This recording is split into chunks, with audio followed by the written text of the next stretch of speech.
special episode of Muscle Car of the Week, coming to you from Muscle Car Mecca here at the Muscle Car Corvette Nationals. Of course, my only friend in the whole world, Charlie Lillard, is standing with me. You got it right. And we are here in the invitational display of Road Runners. Charlie, tell me about this themed display. What do we got?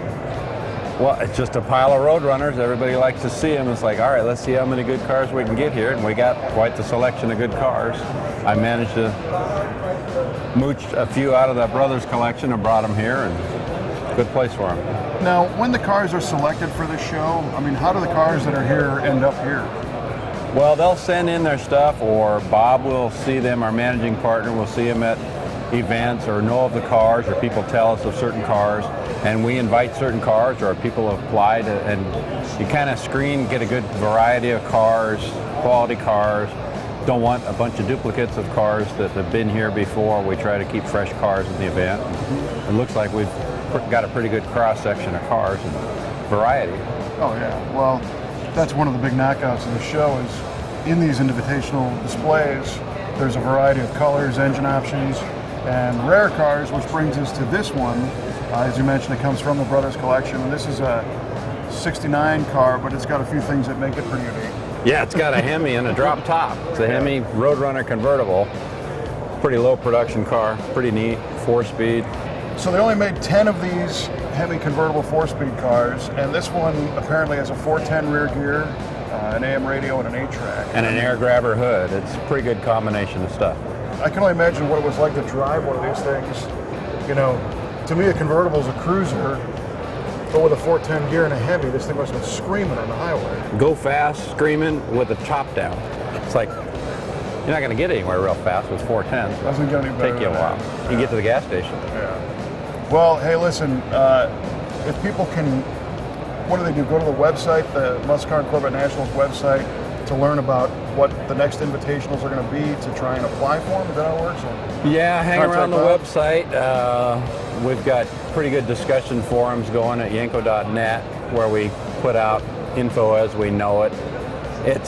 It'll evolve as we come up with next year's ideas. We'll figure out what we're going to do and get the word out and start combing the country for the cars. And what's cool is everybody's figuring out what this show's about, so people understand what it takes to make the effort to get a car here, because that's the hardest part. Is some of these cars are from all the way across country, and it's a big effort, but once they see what we're trying to accomplish and understand it and been a part of it, it's getting easier year after year to get the best of the best here, because by far everybody said they keep asking how we're ever going to top this show, and then they come back this year and says, we didn't know you could do it, but you did it. So and we really appreciate everybody's effort on submitting the good cars, making the effort, because it's not cheap to haul a car across country to get it. There's some local cars, there's cars from everywhere, but it's really a huge effort. But once you're a part of it, you understand it, and it's like, I don't know how often,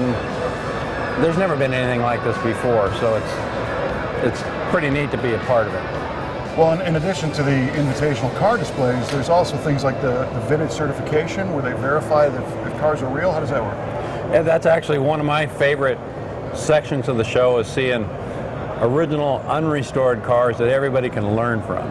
So we invite and people apply to submit their unrestored, original cars, and if it's a Mopar, we get the best judges we know of that know these cars inside and out. Frank Battleson, Roger Gibson doing Mopars, Steve Schauger doing Camaros, Chris White doing Chevelles. These are known, accepted experts on it, and they'll have the car on a hoist and spend an average of, say, 3 hours per car. We don't do a lot of cars each year because there's not enough hours in a day, but when you get that vintage certification, it means something. Yeah. And we learn more, and the judges learn more when we get to look at these original cars up close and make notes on everything. Everybody learns from that stuff. It's a fun deal. The other thing I thought was pretty cool that I don't think has been publicized very much is the original owners corral over there. You got cars with their original owners on display. Oh yeah, there's one of everybody's heroes, Ken Barnhart, with his Hugger Orange 69 ZL1 Camaro they bought brand new. He's Ken's over 70 years old, can still run 10s, shifting a 4-speed in his ZL1. We got Dennis Cumby right across the aisleway in his black LS6 Chevelle he bought new from Fred Gibb. I mean, it's like, there's cool stuff here.